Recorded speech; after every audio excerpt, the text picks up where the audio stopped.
이 글은 덴마크로 입양된 니아 경자리 고 토프타거 씨가 썼습니다. 제 이름은 니아 경자리 고 토프타거이고 4살 때 덴마크 가정에 입양돼 현재는 남편, 아들, 딸과 함께 덴마크에 살고 있습니다.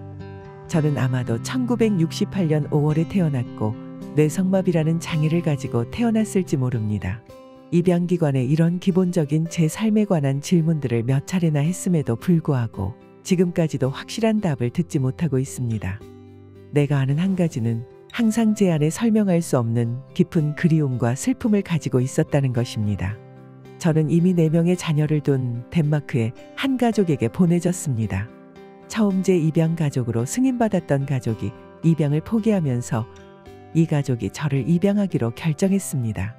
양부모님은 항상 자신들에게 받아들여진 것에 대해 행복하고 감사해야 한다고 말씀하셨습니다. 저는 어린 시절 몇 년 동안 여러 병원과 훈련시설에 위탁됐습니다. 거기서 보내야 했던 수많은 생일과 크리스마스를 기억합니다. 장애를 가진 한국인 여성으로 덴마크로 입양된 것은 내가 원하지도 않았고 요구하지도 않았던 방식으로 나를 돋보이게 했습니다. 저는 어디에도 어울리지 못하는 10대들 중 한 명이었고 16살이 되었을 때 입양 가족들에게 집을 나가라는 요청을 받았습니다. 당시 미성년자였던 저는 법적 보호자를 구해야 했고 제 나이 많은 여자친구 중 한 명이 그 시기에 도움을 주었습니다. 집을 나와 그래픽 디자이너로서 교육을 마치고 전시회도 몇 번 가졌지만 이 직업은 내게 맞지 않았습니다. 대신 저는 식당에서 일을 돕기 시작했고 곧 요리에 대한 열정을 알게 됐습니다. 음식을 만들어 가장 아끼는 사람들과 나누고 즐기는 것이 제가 가장 좋아하는 일입니다. 한국 음식은 오랫동안 우리 집에서 환영받았습니다.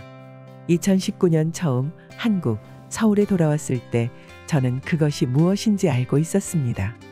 비행기에서 내리자 집에 돌아온 기분이었습니다. 오늘날까지도 그때 감정을 표현하기 어렵습니다. 제가 한국에 간 이유 중 하나는 입양기관을 방문하기 위해서였습니다. 사회복지사는 정말 친절해 보였지만 그녀는 제게 답보다 더 많은 질문을 남겼습니다. 대부분의 국가 기밀 문서도 50년이 지나면 기밀이 해제되지만 여기서 저는 제 자신에 대한 정보를 하나도 읽을 수 없었습니다. 새로운 정보를 얻기는 했었습니다. 양부모님의 말씀과는 달리 저는 부산 출신이 아니었고 제주라는 마법의 장소에서 왔습니다. 하지만 그 외에는 입양기관에서 비밀로 했습니다. 뇌성마비 환자의 기대 수명은 노화의 사치를 거의 허용하지 않습니다. 제 희망은 평생 한번 제가 태어난 곳을 다시 가보는 것이었고 드디어 2022년 여름에 저는 제주도에 발을 디딜 수 있었습니다.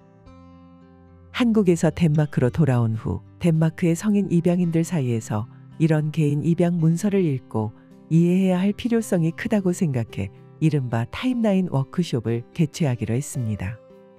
매주 수요일 저희 작은 집은 김이 모락모락 나는 밥김치 불고기 냄새 사이로 한국과 입양에 대한 저희 지식을 나눌 수 있는 새로운 사람들로 가득 찼습니다. 전 세계의 입양인들은 스스로 우리가 무엇을 원하는지 묻고 있습니다. 저에게 답은 매우 간단합니다. 저는 다른 아이들과 동등한 권리를 원합니다. 저는 입양으로 아이들을 잃은 가족들을 위한 진실을 원합니다. 그리고 저는 가족을 분리하면서까지 사업을 한 사람들이 책임지기를 원합니다.